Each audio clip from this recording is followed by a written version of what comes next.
الرجيم بسم الله الرحمن الرحيم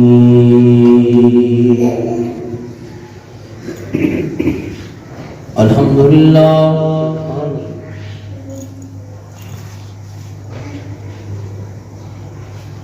لله نحمده ونستعينه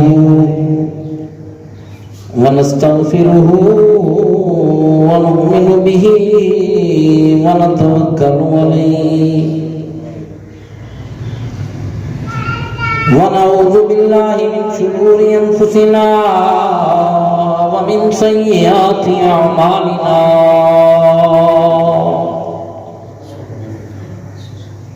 من يهده الله فلا مضل له ومن يضلل فلا هادي له ونشهد أن لا إله إلا الله وحده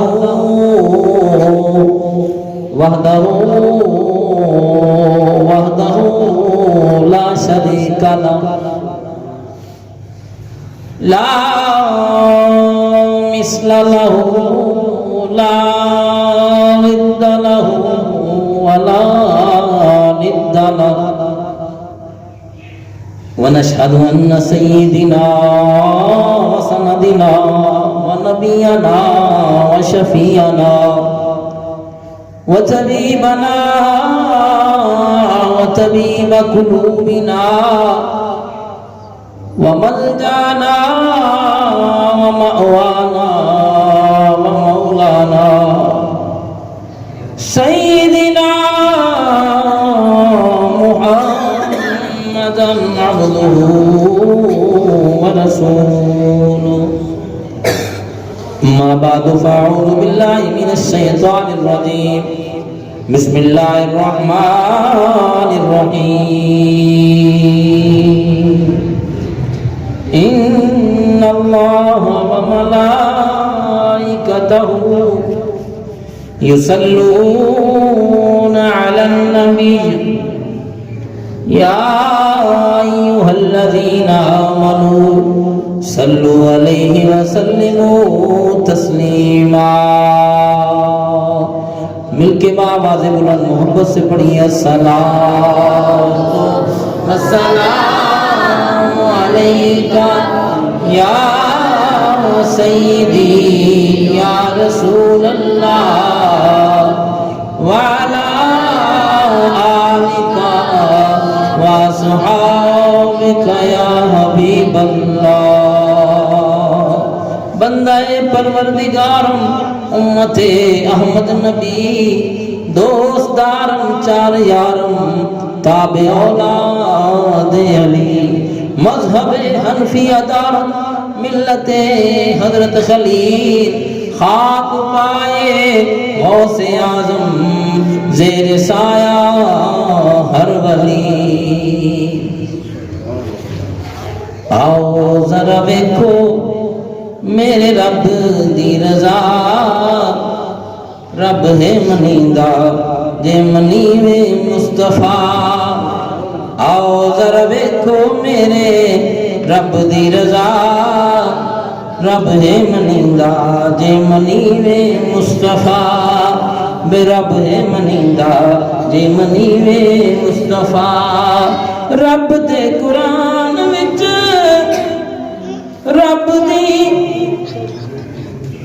رب دے قرآن وچ رب دی دلیل جویں میرا یار آکھے منو دلیل جویں میرا یار آکھے منو دلیل. کلمے دا معنی ذرا سوچ کے پکا بے رب ہے منیندہ جے منیوے مصطفیٰ. رب ہے منیندہ جے منیوے مصطفیٰ. اللہ نے نبیاں نو چکی تمال مالے ساڈے نبی پاک دا جی وکھرا کمالے. اللہ نے نبیاں نو چکی تمال مالے ساڈے نبی پاک دا جی وکھرا کمالے ساڈے نبی پاک دا جی وکھرا کمالے یار اک رب دیوے کعبے بدلا یار اک رب دیوے کعبے بدلا رب ہے منیدا جے منیوے مصطفیٰ رب ہے منیدا جے منیوے مصطفیٰ آؤ ذرا ویکھو میرے رب دی رضا آؤ ذرا ویکھو میرے رب دی رضا رب ہے منیدا جے منیوے مصطفیٰ اللہ جل جلالہ وَأَمَنُ وَعَلُهُ وَعَظَمَ شَانُهُ وَعَتَمَ بُرْحَانُهُ کی حمد و ثنا اور اس کے پیارے حبیب لبیب دو جگ کے طبیب دانائے سبل ختم رسول مولائے کل نبی عظیم ماہ جب صادق الامین امام الاولین والآخرین حضور سرور کائنات فخر موجودات جناب محمد مصطفیٰ احمد مجتبیٰ حبیب کردگار شفیع روز شمار حضور سرور کائنات صلی اللہ تعالیٰ علیہ وآلہ وسلم کے دربار گوہربار پورنوار میں ہدیہ درود و سلام عرض کرنے کے بعد احباب ذی وقار سرکار دو عالم صلی اللہ تعالیٰ علیہ وآلہ وسلم جلوہ افروز ہیں. سرکار کی بارگاہ میں ایک صحابی آ جاتے ہیں، آ کے عرض کرتے ہیں یا رسول اللہ یا حبیب اللہ کا بڑا غریب ہوں، پاس کچھ نہیں ہے کھانے کو، آقا کچھ دعا فرما دیں. وظیفہ طلب کیا ہوگا صحابی نے، یا رسول اللہ کوئی ایسا اسم بتا دیں میں امیر ہو جاؤں، میری غریبی نکل جائے، جو تنگ دستی ہے وہ دور ہو جائے. سرکار دو عالم صلی اللہ علیہ وسلم نے نسخہ کیمیا اسے دیا کہ سنیں ترمذی کی حدیث پاک ہے، سرکار دو عالم صلی اللہ علیہ وسلم نے ارشاد فرمایا مجھ پر درود پاک کی کثرت کرو، بے شک درود پاک مشکلیں آسان کرتا ہے، حاجتیں روا کرتا ہے اور رزقوں کو بڑھا دیتا ہے. اب سرکار کی بارگاہ میں صحابی آئے عرض کرتے ہیں یا رسول اللہ تنگ دستی بہت ہے. فرمایا صلو علی محمد صلو علی محمد صلو علی محمد. 3 بار میرے نبی نے ارشاد فرمایا. وہ صحابی چلے گئے. کچھ عرصہ گزرا، صحابہ کبار رضوان اللہ اجمعین میں سے ایک صحابی سرکار دو عالم صلی اللہ علیہ وسلم کی بارگاہ میں جلدی سے حاضر ہوئے. عرض کرتے ہیں یا رسول اللہ یا حبیب اللہ کا آپ کی بارگاہ میں شاید کوئی بادشاہ ہے یا وزیر ہے یا امیر ہے، وہ آپ کی بارگاہ میں آ رہا ہے، زرق برق لباس ہے، سامان کی قطاریں ہیں اس کے ساتھ، اونٹوں کے اوپر جو سامان لدا ہوا ہے وہ اونٹوں کی قطاریں ہیں اس کے ساتھ. کوئی بڑا ہی رئیس بندہ، بڑا ہی امیر بندہ ہے جو سرکار کی بارگاہ میں حاضر ہو رہا ہے. جب وہ قریب ہوا سرکار دو عالم صلی اللہ علیہ وسلم نے ارشاد فرمایا میرے صحابہ جانتے ہو یہ کون شخص ہے، اسے پہچانتے ہو؟ صحابہ نے عرض کیا اللہ و رسول عالم، اللہ جانے یا رسول اللہ جانے. میرے نبی نے ارشاد فرمایا یہ وہی شخص ہے جو کچھ عرصہ پہلے آیا تھا اور آ کے اپنی غربت کی شکایت کی تھی، میں نے اسے نسخہ بتایا تھا، اس نے اس نسخے کو پکایا، اللہ نے اس کو غنی کر دیا ہے. تو یہ وہ نسخہ ہے جو بندے کو غنی بھی کر دیتا ہے. بلکہ سرکار دو عالم صلی اللہ تعالی وسلم کے غلاموں حضرت خواجہ حسن بصری رضی اللہ تعالیٰ عنہ آپ کی بارگاہ میں ایک عورت آتی ہے، آ کے عرض کرتی ہے خواجہ صاحب اولاد میں صرف ایک بیٹی تھی، بیٹی فوت ہو گئی ہے، حضور کوئی ایسا وظیفہ بتا دینا وہ بیٹی مجھے خواب میں مل جائے، سکون آ جائے، ممتا کچھ قرار پکڑ لے. حضرت خواجہ حسن بصری فرمانے لگے کہ میں اس طرح کر گھر جا، آج عشاء کی نماز کے بعد 4 رکعت اس طرح پڑھنا کہ ہر رکعت میں سورہ فاتحہ کے بعد سورہ الحاقم التکاثر، چھوٹی سی سورت ہے 30ویں پارے میں، یہ پڑھنا سورت ہے، ہر رکعت میں اسی طرح پڑھنا، 4 رکعتیں پڑھ کے درود پاک پڑھتی سو جانا، اللہ نے چاہا تیری بیٹی تجھے خواب میں ملے. وہ مائی چلی گئی، اس نے جا کے ایسے ہی کیا، 4 رکعتیں اسی ترتیب سے عشاء کی نماز کے بعد ادا کی اور درود پاک پڑھتی سوئی تو بیٹی خواب میں آ گئی. لیکن کس کنڈیشن میں ہے؟ سچویشن اس کی یہ ہے کہ اس کا دماغ ابل رہا ہے، وہ دوزخ میں جل رہی ہے، آگ میں اندر ہے، اس کے ہاتھوں میں آگ کی ہتھکڑیاں، پاؤں میں آگ کی بیڑیاں، وہ چیخ چلا رہی ہے، رو رہی ہے. ماں نے جب دیکھا نا اس کو خواب میں اس حالت میں تو بے قراری بڑی، آنکھ کھل گئی، ساری رات بے قراری میں گزاری. صبح کا وقت ہوا، پھر خواجہ صاحب کی بارگاہ میں آ گئی. اب یہ حضرت خواجہ حسن بصری عظیم تابعی ہیں، ان کی بارگاہ میں عورت آئی، آ کے عرض کی یا رسول اللہ، یا خواجہ صاحب کام تو خراب ہو گیا. کیا ہوا ہے؟ میری بیٹی خواب میں تو آئی ہے لیکن وہ تو عذاب میں گرفتار ہے. اب دیکھیے جب بندہ عذاب میں گرفتار ہو قبر کے اندر، تو یہ قرون اولیٰ کے لوگ ہیں، یہ بزرگ سلف صالحین ہیں ہمارے، ان کا دستور یہی ہے جو آج اہل سنت کا دستور ہے. جو طریقہ اہل سنت کا ہے الحمدللہ وہ صحابہ و تابعین کا طریقہ ہے. یہ کوئی گھڑا ہوا طریقہ نہیں ہے، یہ سرکار سے بڑا ہوا طریقہ ہے. یہ آج نہیں شروع ہوا. حضرت خواجہ حسن بصری فرمانے لگے مائی جا اس کے لیے کچھ صدقہ کر، خیرات کر، احسان ثواب کر، اس کے نام پہ کچھ صدقہ دے. یہ نہیں کہ بس نہ کلخانی، نہ تیجا، نہ ساختہ، نہ چلیسوا، نہیں، بلکہ یہ دستور رہا ہے بزرگوں کا. بزرگان دین نے یہ کام کیے ہیں. آپ فرمانے لگے جا اس کا کچھ صدقہ دے. اب مائی چلی گئی، صدقہ دیا یا نہ دیا. رات کا وقت ہوا، خواجہ صاحب میں بھی استراحت ہوئے سوئے تو خواب میں کیا دیکھا کہ جنت کی سیر فرما رہے ہیں. جنت کی سیر فرماتے ہوئے ایک باغ کے پاس سے گزرے، ایک محل ہے، باغیچہ ہے، وہاں سے گزرے تو دیکھا وہاں پر ایک نوجوان لڑکی ہے، نوعمر لڑکی ہے، وہ تخت کے اوپر بیٹھی ہے، اس کے سر پہ تاج ہے. اس نے آواز دی خواجہ صاحب میری بات سننا. آپ فرمائے ہاں بیٹی. کہنے لگی آپ نے مجھے پہچانا ہے؟ آپ نے فرمایا نہیں بیٹا میں نے تجھے نہیں پہچانا. عرض کرتی ہے میں وہی لڑکی ہوں جس کی والدہ کل آپ کے پاس آئی تھی اور میری عذاب کی شکایت کرتی تھی. کہا بیٹی وہ تو عذاب کی شکایت کرے اور تو جنت میں مزے کرے، معاملہ سمجھ میں نہیں آیا. عرض کرتی ہے یا حضرت بات ماں کی سچی تھی، میری یہی حالت تھی. اور بھی وہاں پہ جو میت تھے وہ بھی عذاب میں گرفتار تھے، لیکن وہاں سے ایک عاشق مصطفیٰ کا گزر ہوا جس کا وظیفہ تھا درود پاک، جو سرکار کا عاشق تھا، درود پاک پڑھتا رہتا تھا، اس کا گزر ہوا. وہ وہاں پہ کچھ لمحے، چند ساتھ تھے، کچھ گھڑیاں ٹھہرا اور اس نے درود پاک پڑھ کے ہمیں احسان ثواب کر دیا. درود پاک پڑھ کے اس نے جب احسان ثواب کیا، اللہ عز و جل نے وہاں پر جتنے میت مدفون تھے سب کو بخش دیا اور ساتھ یہ محل، یہ تاج اور تخت بھی عطا فرمائے ہیں.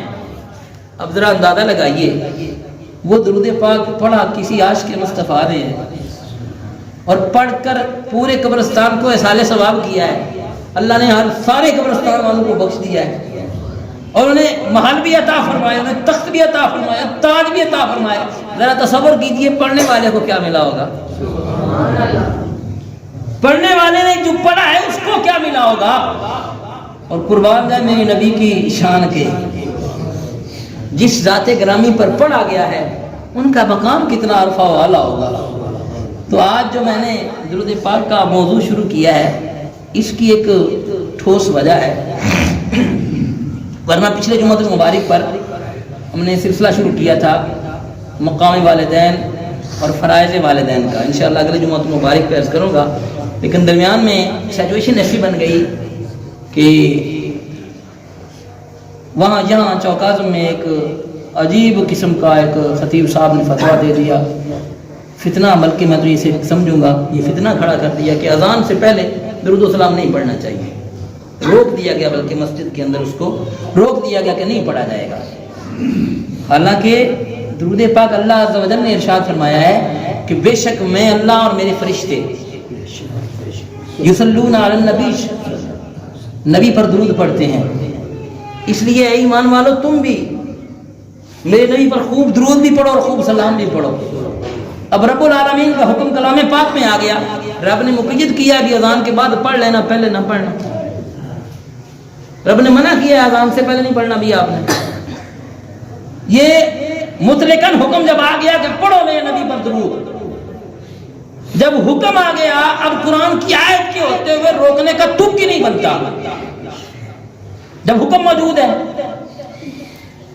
پھر اس کو کہہ دینا کہ نہیں جی سنت نہیں ہے، حالانکہ حدیث سے تو یہ بات سے ثابت ہے.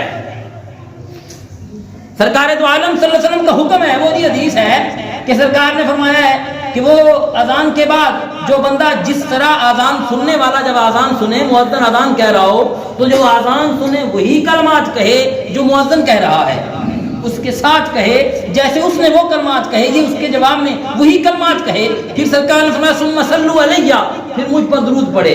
اس لیے یہ ہم بعد میں پڑھتے ہیں. اب یہاں بھی اعتراض تو بن سکتے ہیں، پھر یہ تو حکم آیا ہے سرکار دو عالم صلی اللہ علیہ وسلم نے اذان سننے والے کے لیے کہا، پڑھنے والے کے لیے نہیں کہا، پھر بعد میں کیوں پڑھا ہے؟ لیکن نہیں، حدیث طیبہ ہے، یہ سنن ابو داؤد شریف میرے پاس موجود ہے، اس کی جلد نمبر 1 فرید بک سٹال کی چھپی ہوئی ہے، حدیث طیبہ ہے سنن ابو داؤد، اس کی حدیث نمبر ہے 516۔ حضرت جعفر بن زبیر نے عروہ بن زبیر سے روایت کیا، حضرت عروہ بن زبیر اس حدیث کے راوی ہیں، وہ فرماتے ہیں بنی نجار کی ایک صحابیاں تھیں، انہوں نے فرمایا کہ مسجد نبوی کے قریب میرا گھر سب سے اونچا تھا۔ اس صحابیہ فرماتی ہیں، بنی نجار کی صحابیاں فرماتی ہیں میرا مکان اونچا تھا، اس کی چھت بھی اونچی تھی، یا 2 منزلہ ہوگا 3 منزلہ ہوگا، وہ سب سے اونچا مکان تھا۔ فرماتی ہیں کہ حضرت سیدنا بلال رضی اللہ تعالیٰ عنہ، فجر اذان آپ کہتے تھے نا حضرت بلال، تو فجر کی اذان کا جب وقت ہوتا تو آپ اذان میرے کمرے کی چھت پر، میرے مکان کی چھت پر کہتے تھے۔ تو فرماتی ہیں کہ ہر روز پچھلی رات جب ہوتی، جب سردی کا ٹائم جسے ہم کہتے ہیں نا، وہ جب ٹائم ہوتا نماز تہجد کا وقت ہوتا تو حضرت بلال رضی اللہ تعالیٰ میری مکان کی چھت پر آ کے بیٹھ جاتے اور انتظار کرتے کہ پو پھٹ جائے، وہاں پر آ کے بیٹھ جاتے، پھر انتظار کرتے اور انتظار کر کے وہ دیکھتے رہتے اس طرف، پھر جب دیکھتے کہ فجر طلوع ہو گئی ہے، پو پھٹ گئی ہے، تو آپ انگڑائی لیتے اور پھر کہتے، کیا فرماتے؟ پھر آپ فرماتے اے اللہ، یہ دعا پڑھتے اللہم انی احمدک و استعینک علی قریش ان یقیموا دینک قالت ثم یؤذن۔ فرماتی ہیں پہلے یہ لمبی دعا پڑھتے، پہلے کیا کرتے؟ یہ دعا پڑھتے پھر اذان کہتے۔ اب مولانا صاحب نے فتویٰ دے دیا ہے جی، خطیب صاحب نے، کہ اب اذان سے پہلے صلاۃ نہیں پڑھتے۔ اب یہ حدیث طیبہ ابو داؤد شریف کی ہے، اور حضرت امام اسقلانی نے اس کو ہدایہ کی شرح کے اندر کہا ہے کہ یہ حدیث پاک حسن ہے۔ امام اسقلانی نے، میرے پاس موجود ہے یہ، یہاں پر آپ نے لکھا کہ یہ حدیث پاک حسن ہے، اس میں یہ ضعیف حدیث نہیں ہے، حسن حدیث طیبہ ہے۔ اور حضرت سیدنا بلال حبشی رضی اللہ تعالیٰ عنہ اذان فجر جب ادا دیتے تو آپ بنی نجار کی اس صحابیہ کے گھر کی چھت پر تشریف لے جاتے، جو سب سے اونچا مکان تھا، وہاں پر انتظار کرتے پو پھٹنے کا۔ جب پو پھٹ جاتی آپ انگڑائی لے کے اٹھ کے کھڑے ہوتے، اذان سے پہلے ایک دعا مانگتے، اذان سے پہلے۔ اب دیکھنا ہے کہ خطیب صاحب نے منع کیا ہے یہ اذان سے پہلے درود شریف نہیں پڑھنا، بھلا وہ یہ دعا پڑھاتے کہ نہیں پڑھاتے کہ ثابت نہیں ہے، حالانکہ وہ بھی ہے، بلکہ حدیث طیبہ ہے۔ سرکار دو عالم صلی اللہ تعالیٰ علیہ وآلہ وسلم نے ارشاد فرمایا جب بھی کوئی اچھا کام کرو، جب بھی کوئی اچھا کام کرو اس سے پہلے بھی درود پڑھو، اس کے بعد بھی درود پڑھو۔ کیا فرمایا؟ جب بھی کوئی اچھا کام کرو، کوئی بھی کام ہو، فرمایا کل امر ذی بال لا یبدأ فی بحمد اللہ والصلاۃ علیہ فهو اقطع وابدر محمود من کل برکات۔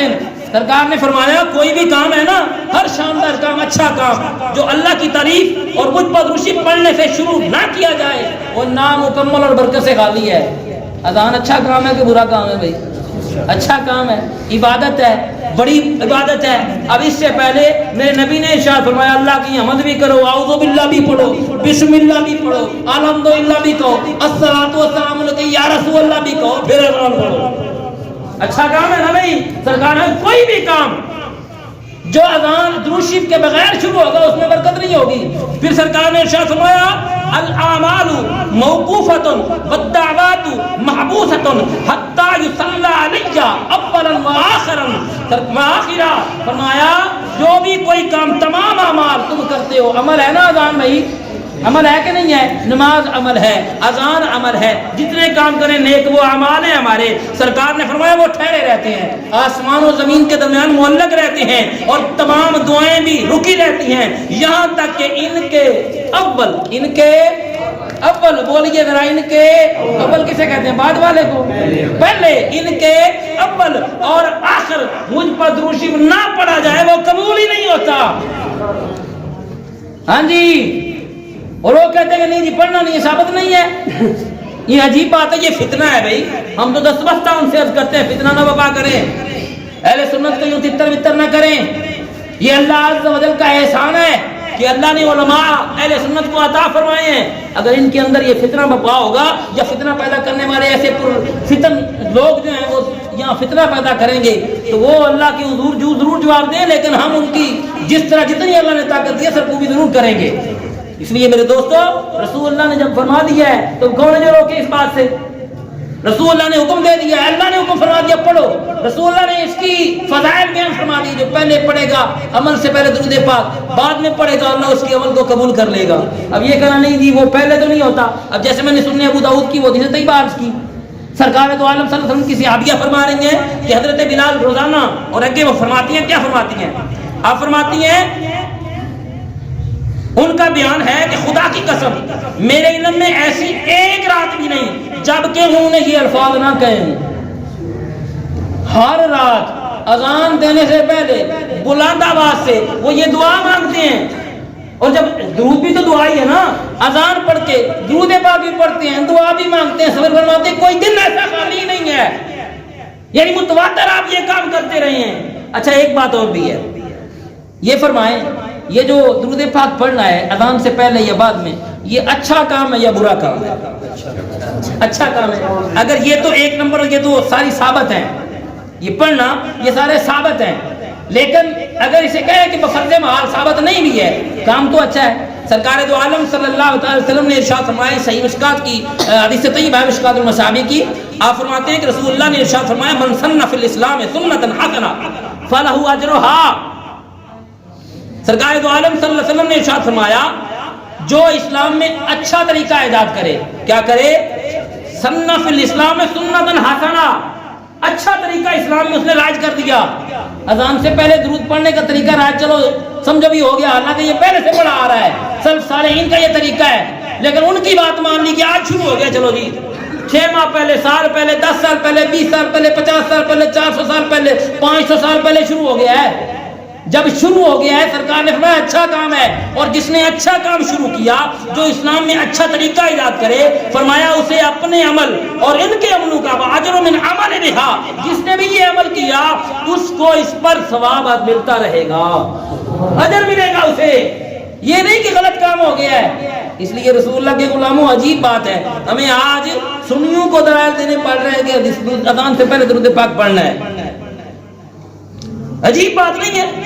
رسول اللہ صلی اللہ علیہ وسلم نے جب یہ حکم فرما دیا, اللہ عز و جل کا حکم آ گیا, اب درود پاک کا جو حکم آیا درود پاک کے اندر اللہ نے فرمایا کہ بے شک اللہ کے فرشتے اور میں اللہ خود ان اللہ و ملائکۃ یصلون علی النبی, پھر فرمایا یا ایھا الذین آمنوا صلوا علیہ وسلموا تسلیما, اے ایمان والو تم نے درود پاک پڑھنا ہے میری ذات پر, درود بھی میرے حبیب کی ذات پر درود بھی پڑھنا ہے اور سلام بھی پڑھنا ہے. رب نے فرمایا کہ اذان سے پہلے نہ پڑھنا.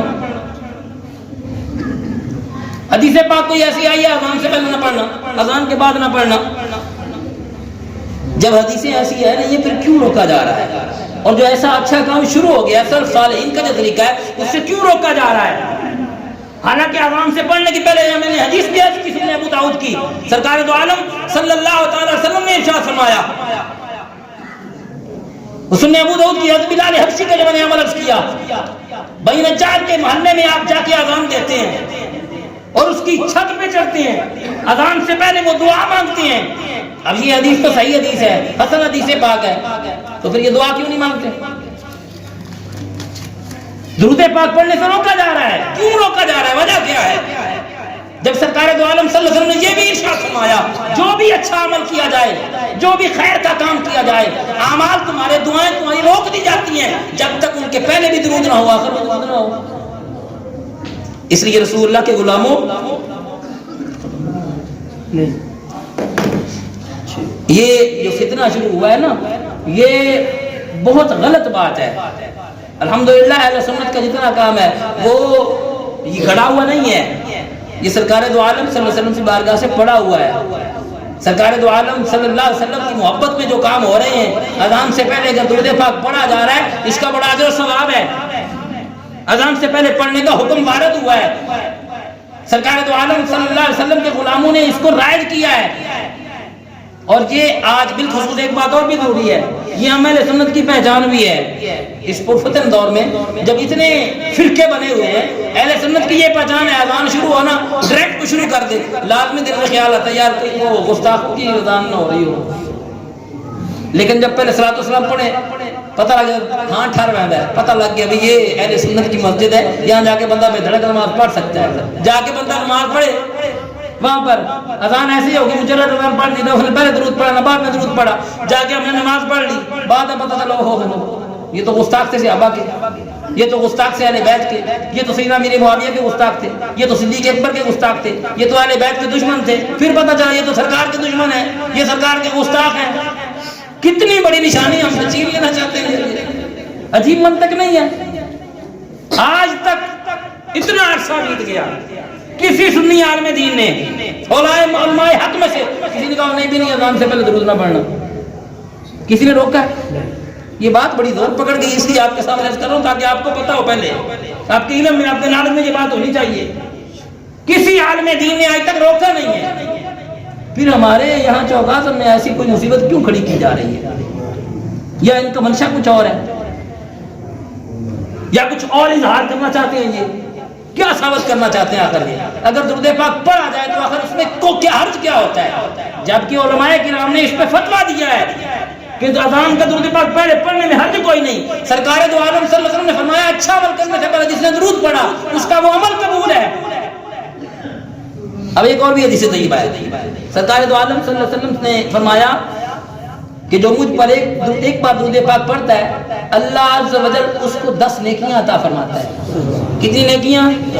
10 نیکیاں۔ صحابہ نے عرض کی یا رسول اللہ ہمارے لیے خاص ہے، کیونکہ صحابہ کا عمل تو وہ عمل ہے نا۔ سرکار نے فرمایا تم میں سے کوئی بعد میں آنے والوں، تم میں سے اگر کوئی نیک بندہ بھی ہو وہ زمین و آسمان کے درمیان سونا بھر لے، 5 کلو تو نہیں آنا ہے، 10 کلو 20 کلو 40 کلو 50 کلو نہیں، ہم گن ہی نہیں سکتے اتنا سونا آئے گا زمین و آسمان کے درمیان، لا محدود سونا وہ اللہ کے راستے میں خیرات کر دے، اتنا اجر و ثواب ہے اللہ کے راستے میں دینے کا اجر و ثواب۔ میں نے پچھلے جو عرض کیا تھا، جو اللہ کے راستے میں خرچ کرتا ہے اس کی مثال مثل الذین ینفقون اموالهم فی سبیل اللہ کمثل حبۃ انبتت 7 سنابل فی کل سنبلۃ 100 حبۃ واللہ یضاعف لمن یشاء واللہ واسع علیم۔ اللہ نے فرمایا جو میرے راستے میں ایک خرچ کرتا ہے نا اس کی مثال ایسی ہے جو میرے راستے میں خرچ کرے جیسے کسی بندے نے ایک بیج بویا زمین کے اندر، اس میں 7 بالیاں نکلی، 7 شاخیں نکلی، 7 سٹے لگے، پھر ہر سٹے میں 100 دانے بنے، کتنے ہو گئے؟